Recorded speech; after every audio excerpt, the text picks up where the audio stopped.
Le gang de la banlieue sud face à Claude François, dernière partie. Si vous avez aimé la première et deuxième partie, alors vous êtes peut-être un peu impatient d'entendre cette ultime partie. Le gang de la banlieue sud, tout d'abord, qui c'est ?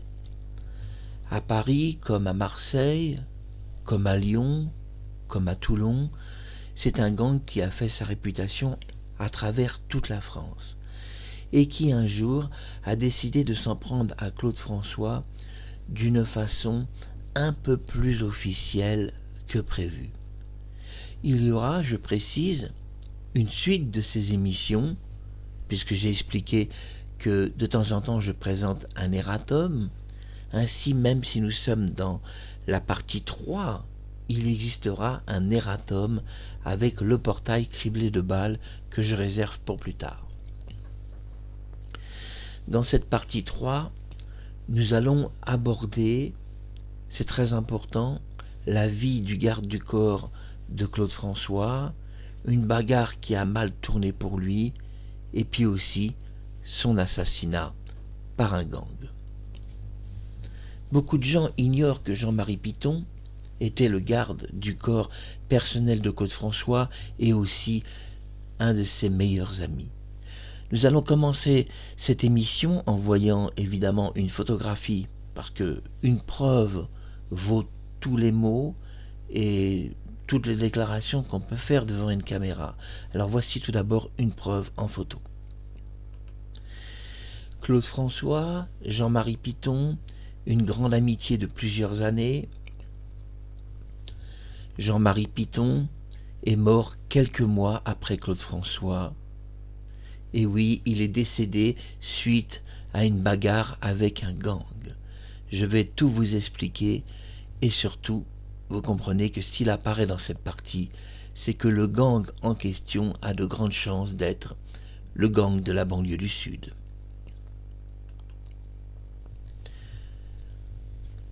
Claude François était mort depuis plusieurs mois. Quand Jean-Marie Piton prononce cette dernière phrase, je vais à la rencontre du gang de la banlieue du Sud, je pars à Pigalle, j'ai un compte à régler avec eux suite à la mort de mon patron, Claude François. Il semble donc que Jean-Marie Piton avait des informations sur la mort de Claude François très différentes de la version de la presse, puisqu'il parle d'aller se venger, d'aller régler un compte. Il parle de la banlieue sud, un gang qu'il doit rencontrer. Jean-Marie Piton était marié. Il était marié. Personnellement, je ne vous parlerai pas ici de sa femme parce qu'il y a en effet des consignes de sécurité pour sa vie, notamment, puisque son mari a trouvé une mort assez terrifiante. Tout d'abord, comment Jean-Marie Piton a rencontré le gang de la banlieue du Sud. Tout s'est passé dans une bagarre parce que Jean-Marie n'utilise pas d'arme à feu. C'était un garde du corps qui était surtout présent, on va le dire, à la sortie des bureaux du boulevard Exelmans, où Claude d'ailleurs avait un joli bureau, excusez-moi, et je vais vous montrer, c'est pour ça que j'ai un peu bégayé, je vais vous montrer la photo du bureau, plutôt que vous en parler. Voici la photo. Voilà, comme ça c'est plus simple. Donc Jean-Marie Piton sortait souvent avec Claude François ici, à la sortie de ses bureaux. Il protégeait l'artiste. Il y avait eu un cocktail enflammé, envoyé par le gang de la banlieue du Sud pour viser ses bureaux et essayer de brûler l'immeuble. C'était quand même aussi du gangstérisme, que ça soit un gangstérisme de hold-up, criminel ou même des incendiaires. Ces gens-là ont un peu tout fait, quoi qu'ils disent. Puisque, en fait, tout commence, c'est vrai, par un cocktail enflammé suite à un problème qui opposerait ce gang à Claude François, dont on ne connaît pas les racines profondes. Il restera quand même certains mystères. Est-ce que Claude, à un moment donné, a eu besoin de liquidité? A-t-il fait un emprunt à la mafia, un emprunt qu'il n'a pas remboursé dans les délais? Y a-t-il eu toute une histoire comme ça? Est-ce que Claude François finalement leur a reproché dans cet emprunt que c'était finalement de l'argent volé dans des hold-up et que de toute manière il n'avait rien à rembourser? L'a-t-il pris un peu de haut face à eux qui ont quand même fait certains types de cambriolage et estimait que de toute façon il devait rembourser un jour? Il y a souvent des histoires de stars et des histoires d'argent. Claude était dans une situation financière périlleuse où en effet il cherchait de l'argent, mais les banques ne prêtaient pas d'argent. On ne prête pas d'argent à ceux qui ont des graves difficultés de remboursement. Et on ne peut pas non plus hypothéquer sa maison ou la mettre en viager, c'est pas l'idéal quand on a 38 ou 37 ans ou même 35 ans, puisque Claude a eu des problèmes avec ce gang assez tôt en réalité.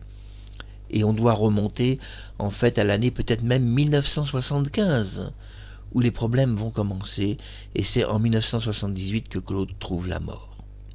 Nous avons vu les bureaux, c'était important, mais avant j'ai voulu réserver une petite surprise aux fans de Marie-Thérèse. Je sais que l'attaché de presse de Côte-François a quelques fans en France, alors j'ai voulu vous montrer une photo très rare avant de continuer cette émission. Et je vais la montrer à mon coco. Le fils de Côte-François sera très content. Tu sais, mon coco, et je m'adresse à toi, que c'est vrai, dans les livres qui sont publiés sur Claude, on ne voit pas forcément la bonne photo. On nous parle d'une attachée de presse qui, soi-disant, vivait plein de choses avec Claude, des petites sorties sur la terrasse nocturne. En voiture, elle pouvait aller le chercher, le ramener à son domicile. On nous parle de plein de choses. Ils auraient vécu plein de choses. Et on n'a aucune photo de tout cela. C'est le problème de Marie-Thérèse et de Côte-François. C'est vraiment une des personnes les plus secrètes dans la vie de Côte-François, puisque on peut récolter pratiquement aucune photo de Marie-Thérèse et de Côte-François.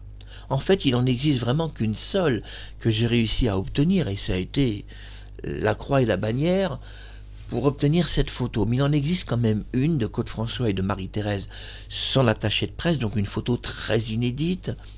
Alors si vous aimez Claude et Marie-Thérèse, alors vous allez les voir enfin réunis sur cette photo inédite. La période devrait être 1976 au plus tard 1977. Voyons voir donc cette photographie que j'ai voulu vous réserver parce que on aime bien Marie-Thérèse et nous savons que si quelque chose a été caché dans la mort de Côte-François, et ça des choses, il en a été caché beaucoup, ça a été fait pour son bien et pas pour son mal. Alors on ne peut pas incriminer non plus des gens qui ont voulu protéger un artiste pour qui il travaillait. Marie-Thérèse était son attachée de presse, donc c'était son travail de le protéger. Ne l'oublions pas tout de même, et elle était engagée pour ça. C'était l'attaché de presse de Côte-François, pas de John Hallyday. Son rôle était donc de le protéger, dans la presse comme ailleurs.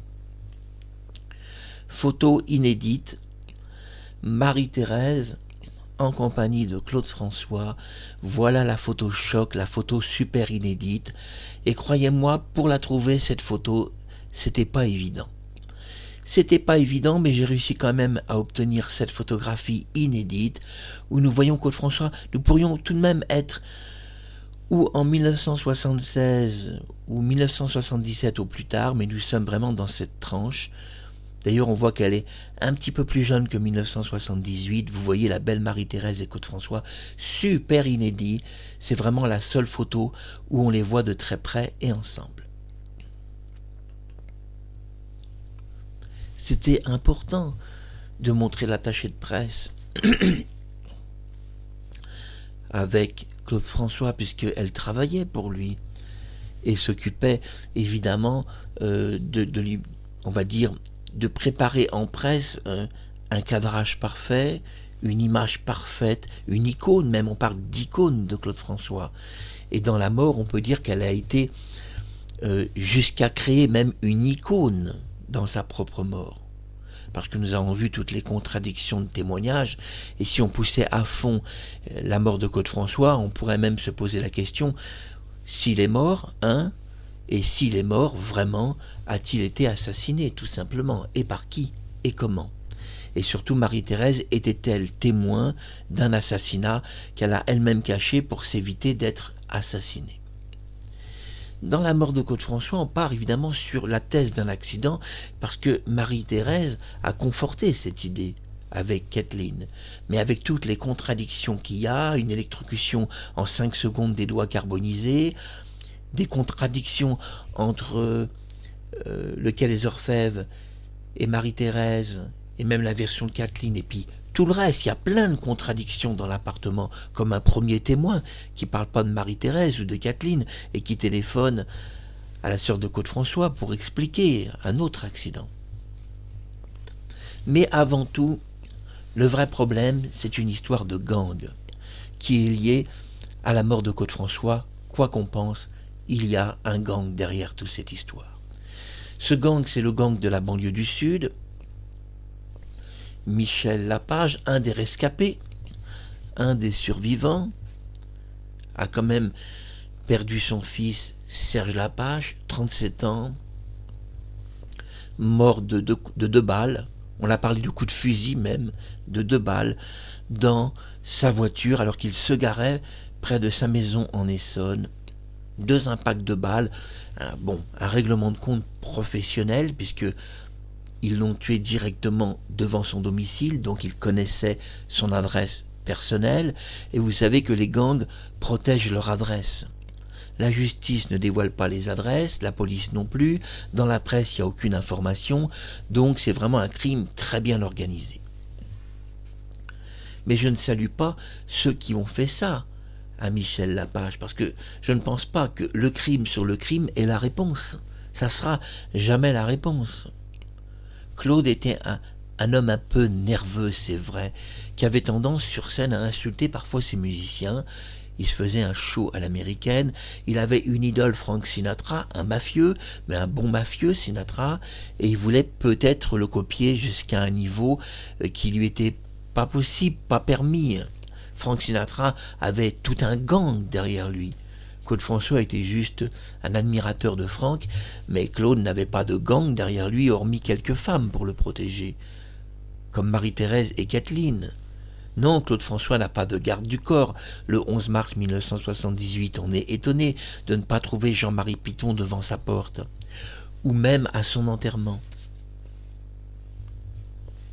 ou même devant le cimetière. Non, Jean-Marie Piton est strictement nulle part, alors qu'il était un de ses meilleurs amis et confidents.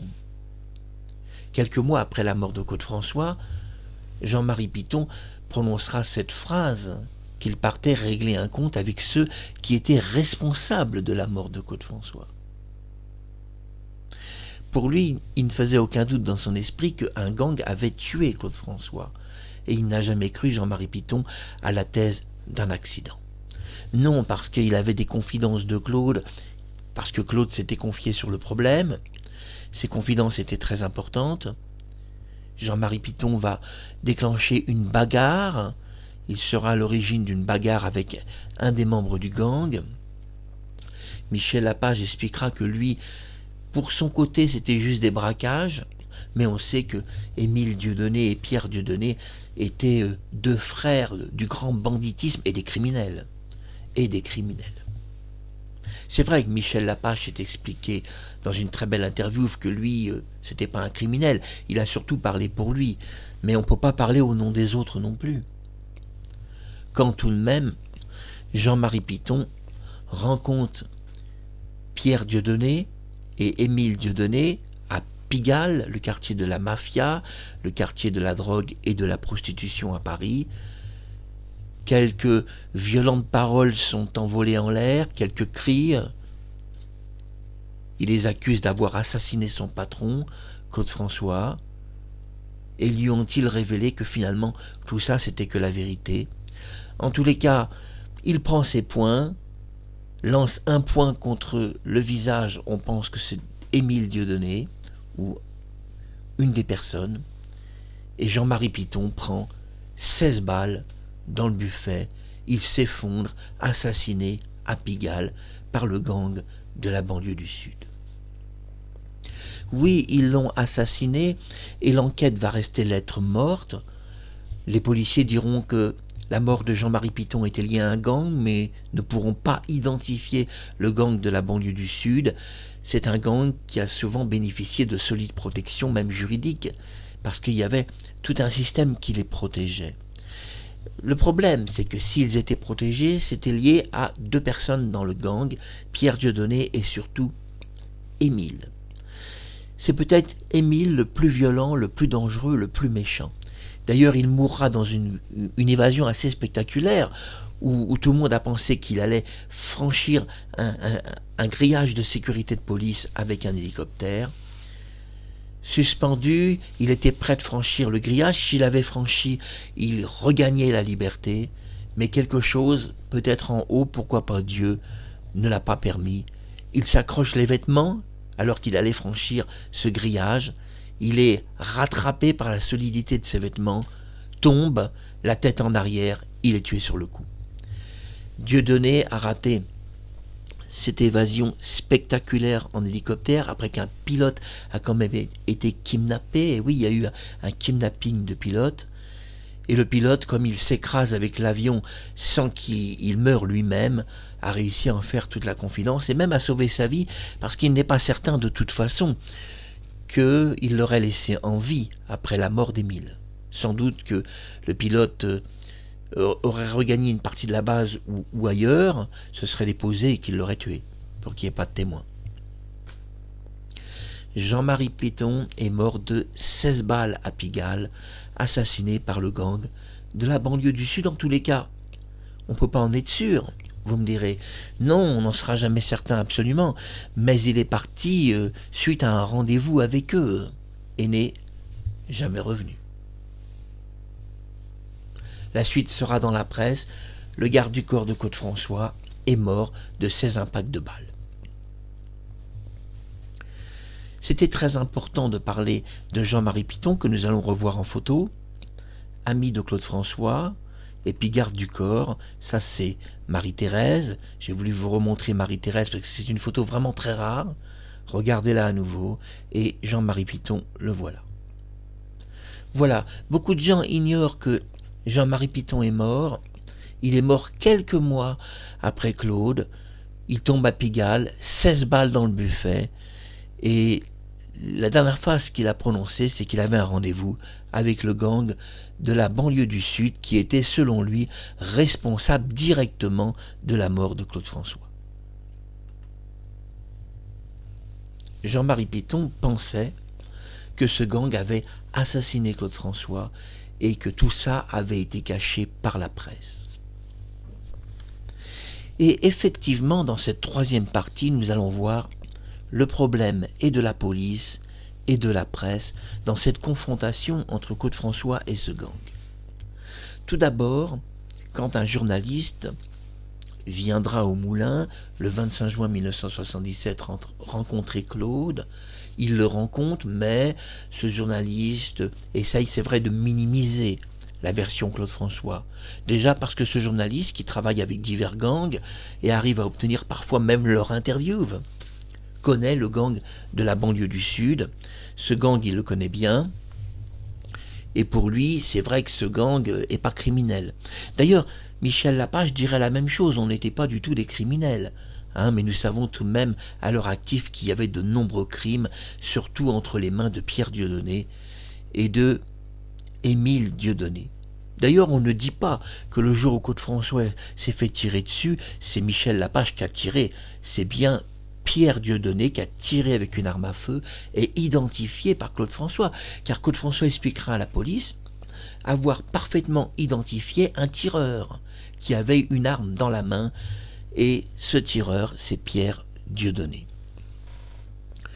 Plus tard, quelques années plus tard, le gang s'était dissous, certains étaient morts, et un survivant expliquera qu'effectivement Pierre Dieudonné avait tiré sur Claude François, il le confirmera, il donnera une version un peu farfelue, et écoutez-la quand même. Pierre, lui et les autres gangsters avaient bu un coup de trop, ils étaient ivres, ils ont pris une voiture, il y a eu une course-poursuite, entre Claude François et eux sur quelques kilomètres, alors que c'est 20 kilomètres. Puis finalement, Claude François est parti du côté de sa maison, puis eux sont partis de l'autre côté et ont abandonné cette histoire. Le but était de lui faire peur. Une version grotesque, bien sûr, quand on connaît les faits, et dans l'erratum, je montrerai le portail criblé de balles. Et non, le gang de la banlieue du Sud n'est pas parti vers une autre direction, comme ils l'ont expliqué. Un journaliste un peu incrédule, qui n'avait même pas vu le portail de Claude, parce que des journalistes incrédules, ça n'en manque pas.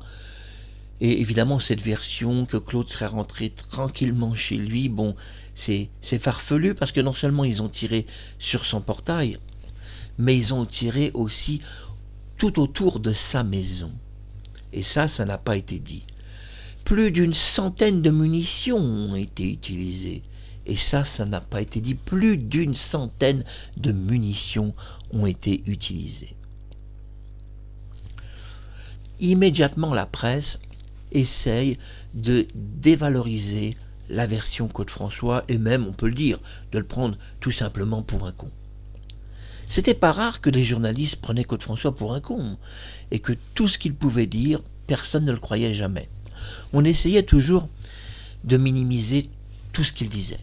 Que ce soit sa rencontre avec France Gall, sa rupture, que ce soit certaines histoires d'amour qui tournaient mal, dont il donnait sa version mais il n'avait jamais raison, que ça soit la rupture avec Isabelle pour essayer de récupérer ses enfants, ou encore une fois la presse lui donne tort, que François, malgré qu'il était une idole, une star, il n'était pas forcément très aimé de la presse.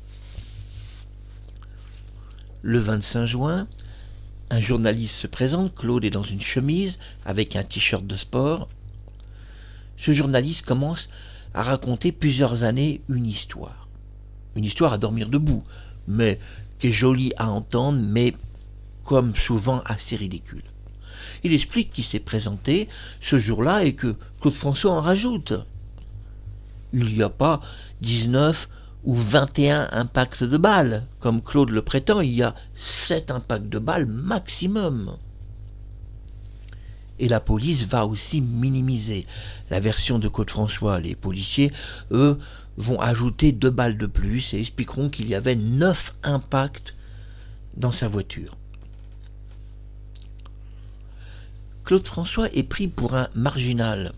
Il est pris pour un con. Il explique qu'il a entre 19 et 21 impacts de balles.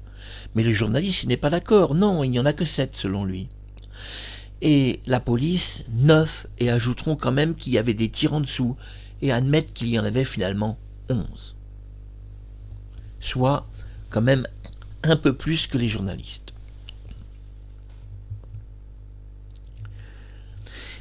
Mais ce qui est important, c'est des preuves. C'est pas ce qu'on nous raconte qu'un journaliste dit la vérité, qu'un flic dit la vérité,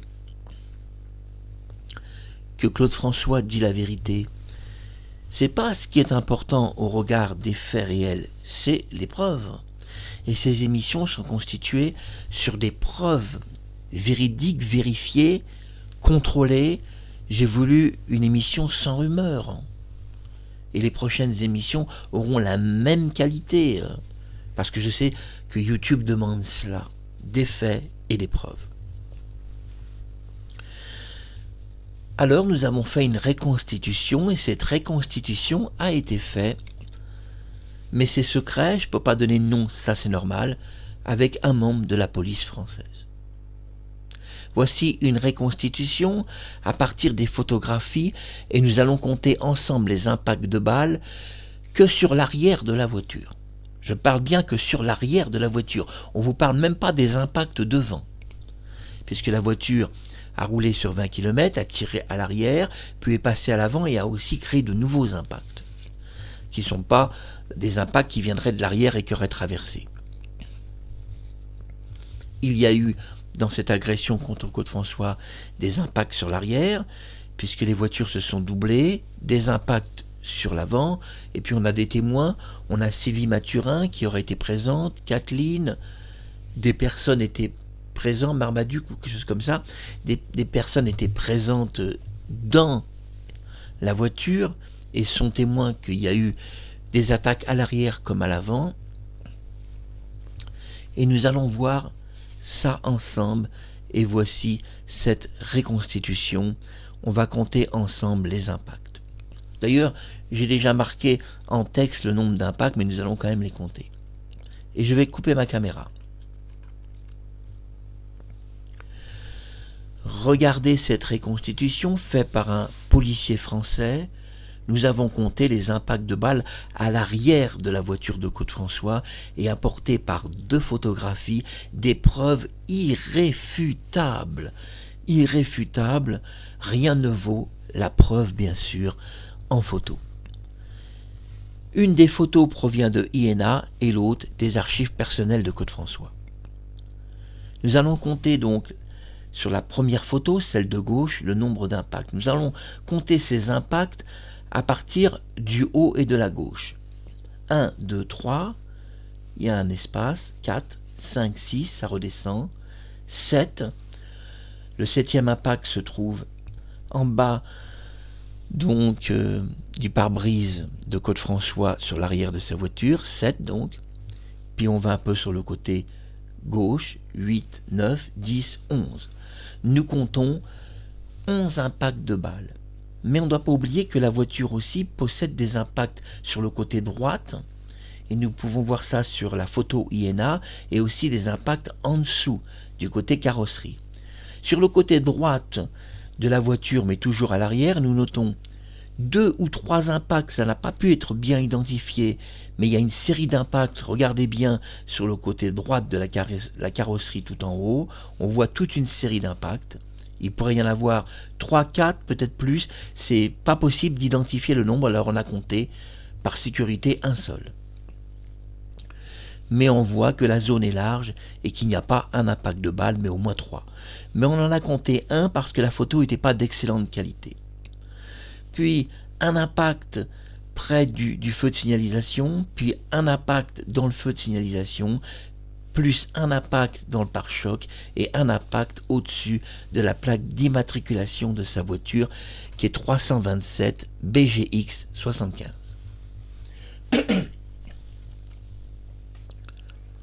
D'ailleurs, sur la photo INA, Claude-François qui est en tenue de sport montre un des impacts avec son doigt. Donc je remets ma caméra. Sur l'arrière de la voiture, on a noté avec un policier professionnel 16 impacts de balles, dont 2 difficiles à identifier. Il pourrait y en avoir en fait même 18 en réalité. Mais par précaution, l'impact qui en fait 3 selon nous, on l'a compté pour 1, sachant, m'a dit le policier, qu'il y avait au moins 3 impacts en réalité et que le chiffre réel n'est pas 16 impacts à l'arrière, mais 18. Sans compter les impacts sur les côtés et à l'avant. Ainsi, le chiffre de Claude-François de 21 impacts n'est pas si fou que ça, ni ridicule. C'est le vrai chiffre. Mais alors, pourquoi le chiffre de 21 impacts a-t-il été minimisé par les journalistes français, tous les journalistes, en 7 impacts? Et pourquoi la police elle-même a publié un rapport en concertation donc avec les journalistes français pour parler que de 9 impacts, quand il y en a une quantité énorme? On a pu voir dans la carrosserie cette quantité énorme d'impacts. C'est là où on voit que ce soit la mort de Claude-François, où quand même des choses ont été cachées, que ce soit cette attaque de gang, où on voit dans la partie 3 que c'est Claude qui avait raison. Claude-François avait dit qu'il avait pris entre 19 et 21 impacts. Il avait expliqué que ça tirait à l'arrière, ça tirait sur les côtés, ça tirait à l'avant. Et quand on voit 16 impacts à l'arrière, c'est ce que j'ai marqué, mais selon le policier, il m'a dit plutôt 18. On doit plutôt en compter sur le côté de l'arrière du pare-choc droit. On doit compter plutôt 3 impacts et pas 1 parce que c'est très large. Et la photo est prise de loin, donc de près c'est beaucoup plus large. Ça représente une zone de au moins 10 cm. Donc lui pensait à 18 impacts de balles et pas 16. C'est moi qui ai voulu réduire à 16. une reconstitution était importante. Ça permet de savoir déjà qui a raison dans cette histoire de gang entre le gang de la banlieue du Sud et Côte-François. Qui avait raison? Les journalistes, cet impact, on voit qu'il y en a un peu plus que 7 quand même. Et là, on voit que les journalistes français, quand ils racontent une histoire, ils minimisent tout jusqu'au ridicule. C'est comme la mort de Côte-François, c'est une mort ridicule dans la presse. La vraie mort a rien à voir, vous vous en doutez. Quand on voit comme ils sont capables de falsifier, de minimiser l'histoire, vous vous doutez que tout ce que vous lisez dans la presse représente 10% de la vérité. Et si on est gentil avec les journalistes, puisqu'on a vu que le journaliste disait 7 impacts sur 21, alors on va dire que les journalistes sur 100% de la vérité en publient 35%. Pour tout. Y compris même la mort de Côte-François.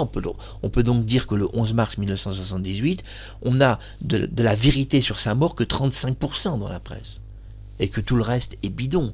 Aussi certain que les impacts de balles, on nous présentait une version de 7 impacts. C'est-à-dire une version à 35% de la vérité.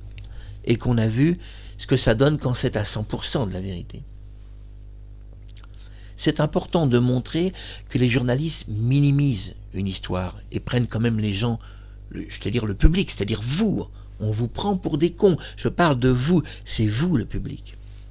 C'est pas rare que les journalistes présentent des versions complètement bidons, à l'eau de rose, parfois même soutenues par la police. La police, malgré tout, n'est pas tombée dans l'erreur journalistique et a présenté, heureusement, un rapport, mais plus tard. On devra attendre des années, on parle des années et des années. La police sortira une nouvelle version. C'était pas 7 impacts, c'était 9, et 2 en dessous la voiture. On parle alors d'impacts qui étaient en dessous la voiture. Oui, parce que moi je vous ai parlé des impacts visibles, on ne parle pas de ceux qui sont en dessous la voiture. Des impacts qui ont frôlé le dessous de la voiture. On ne parle pas non plus des impacts dans le portail, où il y a eu au moins 15, 20 ou 30 tirs, ni tous les tirs autour de sa maison, car le gang a continué de faire peur. Selon eux, ils voulaient faire peur, c'est ce qu'ils diront, mais ont quand même tiré plein de tirs autour de sa maison, même des coups de feu en l'air. On vous parle d'une attaque sur une centaine de munitions, en réalité, si nous réunissons le tout, et pas de 9. C'est pas 9 tirs, c'est une centaine de tirs en tout. Et ça, dans cette histoire de gang, dans cette troisième partie, ça devait être montré avec des preuves, avec 2 photographies. Je remercie Iéna, qui grâce à eux nous permet de reconstituer cette attaque d'une façon précise et vraie. C'est ce que YouTube demande. YouTube demande des preuves, qu'on montre des trucs qui soient vérifiables. Et c'est ça le plus important pour ce site, c'est qu'on ne vienne pas raconter une histoire. On peut raconter toutes les histoires qu'on veut, mais avec la preuve, c'est quand même beaucoup mieux. Parce que sinon, on part dans du n'importe quoi. C'est comme la version du gang de la banlieue sud. Ils soutiendront des années plus tard qu'ils voulaient faire peur, que finalement, dans une bretelle de route, ils sont partis de l'autre côté, n'ont pas suivi Côte-François, lui est parti vers son moulin, il a roulé vite pour rien parce qu'ils étaient plus derrière lui à les écouter, ce qui explique qu'ils les avaient semés à les écouter parce qu'ils ne le suivaient plus, parce qu'eux ont prétendu que s'ils l'avaient suivi, jamais ils les auraient semés, parce qu'ils conduisaient mieux que lui. Oui, le gang en plus se valorise d'être meilleur conducteur. En réalité, ils expliquent qu'eux ont continué leur route complètement de l'autre côté. C'était juste pour lui faire peur. Mais en réalité, dans les faits réels, ça ne s'est pas passé comme ça. Le gang a poursuivi Côte-François jusque devant son portail, a criblé son portail de balles.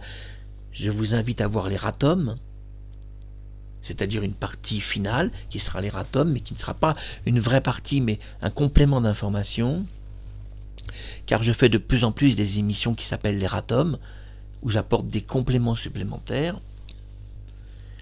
Et nous voyons qu'il a été poursuivi jusque devant chez lui, qu'il y a eu une centaine de tirs qui ont été tirés, en réalité une centaine, et pas du tout quelques tirs.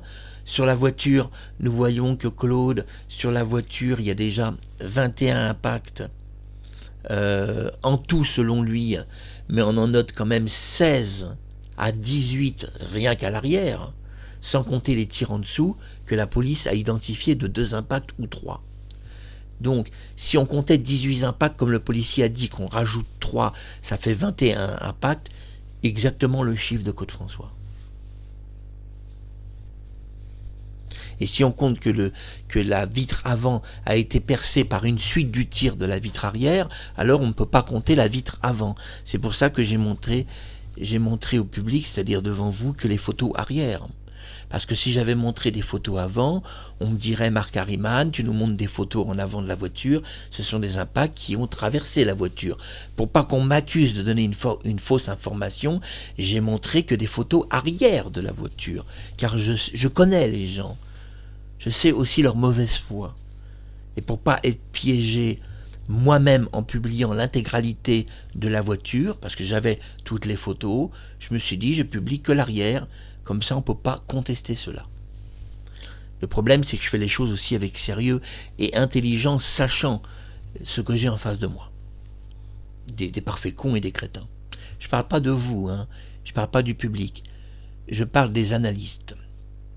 Des analyses d'événements, de tous ces gens qui se disent supérieurs aux autres et qui nous montrent même pas une photo, ils nous racontent n'importe quoi, comme ce journaliste qui nous dit qu'il y avait 7 impacts. Je crois que avec la photo que je vous ai montrée, on la revoit ensemble. Vous voyez, on n'est pas du tout à 7 impacts de balles.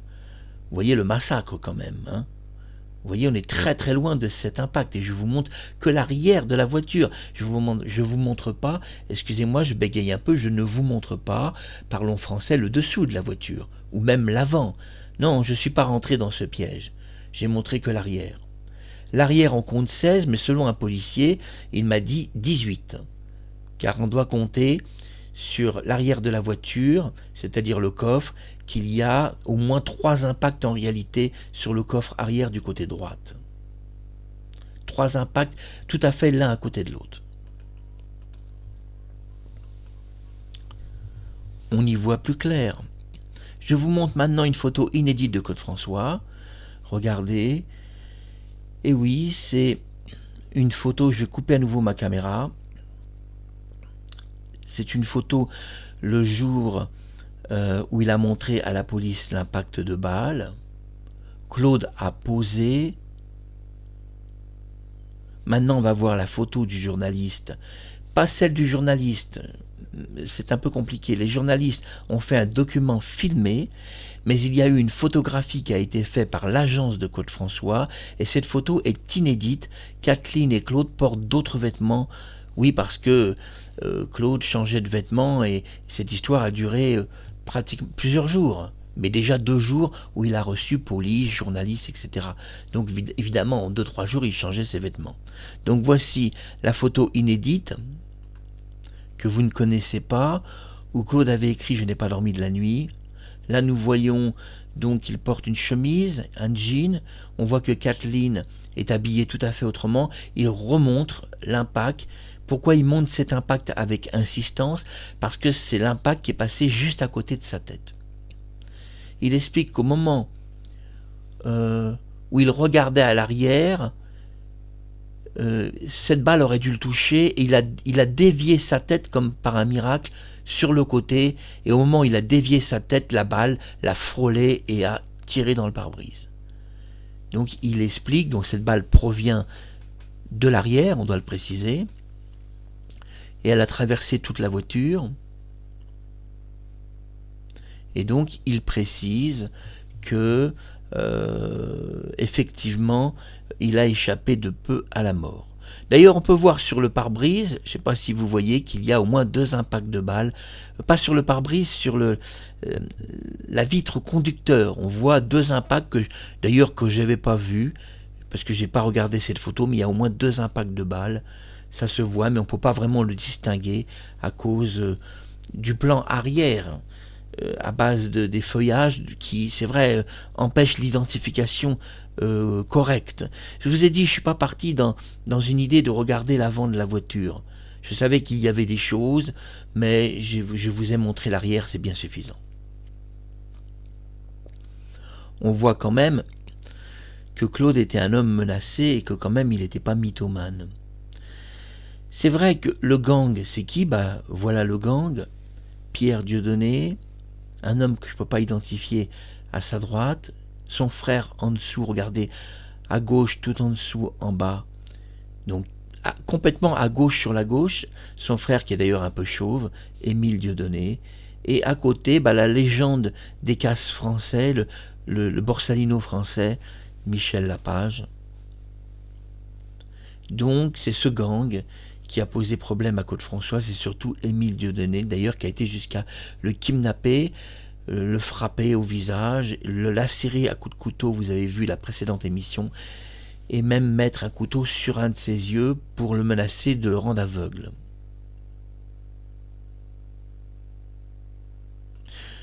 C'est important. Nous avons vu tout cela. Une photo inédite de Claude François. Je voulais vous la montrer parce qu'elle est belle, cette photo. Un petit peu déformée d'ailleurs à cause de l'appareil photo. Cette photo est un petit peu mieux recadrée. On voit qu'elle est trop 16/9. La photo n'était pas prise comme cela, donc elle est légèrement déformée. RTL, donc. Claude portait une chemise blanche sur un pull rouge et une veste marron. Des cuirs, intérieur de voiture beige marron. Les méthodes des gangs, voici comment ils opèrent. Là, c'est pas le gang de la banlieue sud, c'est des rivaux. Ils kidnappent des gens, même des jeunes filles. Ils sont plusieurs, ils sont armés. Ce sont des gens vraiment très très très dangereux, organisés avec des armes, et c'est très compliqué de stopper des gens comme ça. Nous arrivons à la fin de cette émission. C'était important de vous montrer tout ça, cette dernière partie qui a éclairci, je dirais qui a éclairci un petit peu mieux ce conflit entre Claude et ce gang. C'est vrai que par la suite, après sa mort, certaines informations vont être dissimulées, cachées, un nettoyage va être fait, y compris de la police, comme le nettoyage de France Dimanche, où aujourd'hui il est pratiquement impossible de retrouver cette première page, qui est pourtant quand même très importante, où Claude apparaît avec un poignard à la main, un gros œil au beurre noir, il a aussi le visage légèrement tailladé et deux, trois lacérations, heureusement, qui ont guéri très vite. Kidnappé par le gang de la banlieue du Sud, il avait fracassé d'ailleurs et menacé, ils l'ont kidnappé, on pense, il y avait au moins 2 personnes, d'après ce que l'on sait. D'ailleurs, la presse, encore une fois, va minimiser cette histoire et présenter les choses autrement, comme ils ont l'habitude de le faire, essayant de minimiser tout de même l'importance de voir Kathleen complètement en larmes.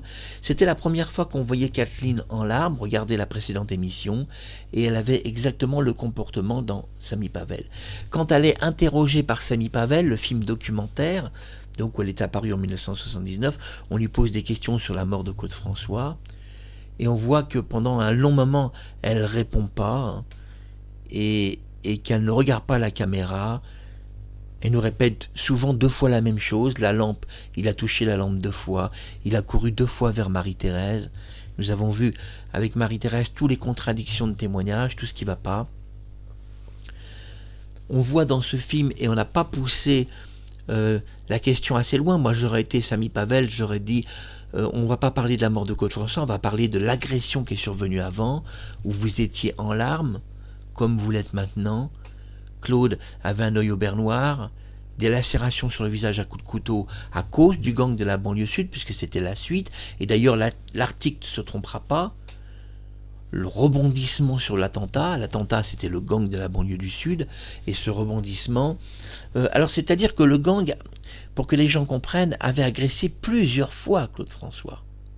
Et ça n'a pas été dit, hein. L'histoire qu'il va avoir avec ce gang démarre, je crois, en 1975, en fait. Quand Claude sort le téléphone pleure, qu'il fait un chiffre phénoménal. 2 millions de ventes, on dit qu'il n'a pas tout déclaré, qu'il a fait bien plus. Sur les 2 millions de ventes de disques, qui va intéresser le gang de la banlieue du Sud, du moins 1 ou 2 membres, peut-être pas Michel Lapage, soyons quand même respectueux pour lui, parce qu'il cette histoire de grosse vente de disques va lui mettre la mafia sur le dos. Tiens, il vend beaucoup de disques, il a du fric, il gagne beaucoup d'argent, il doit nous payer donc un droit pour exercer. Évidemment, Claude, peut-être l'erreur principale qu'il a faite, c'est d'avoir comme idole Frank Sinatra, un chef de gang américain, mais ce que Claude ne comprenait pas, c'est que Frank Sinatra était un chef de gang, c'est vrai, il vendait même des missiles à travers son usine, mais il avait surtout une mafia pour le protéger. Ses gardes du corps dans les concerts, c'était une mafia organisée, des vrais professionnels du crime. Et on ne peut pas se comparer à Frank Sinatra et vouloir être lui sans avoir la même sécurité que lui avait. Peut-être que Claude, son erreur, a été de vouloir copier un chef de gang, et de lui ressembler, et d'avoir beaucoup de femmes autour de lui.